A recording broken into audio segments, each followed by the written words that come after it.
তোমাদের ভাইদেরকে কি মেরে ফেলতে চাও? তখন এই সাহাবী তো অবাক, আমি আবার কখন মারতে চাইলাম ইয়া রাসূলুল্লাহ? আমি তো মারতে চাই নাই, আমি তো খালি বলেছি যে তার গায়ের রংটা অনেক সুন্দর। তখন তিনি বললেন, কেন তুমি সুবহানাল্লাহ বললে না, কেন তুমি মাশাআল্লাহ বললে না?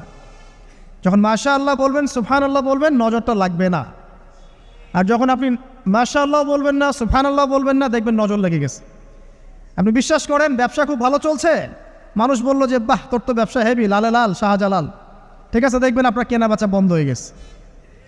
এরকম হবে, আমার কথাটা বিশ্বাস করেন।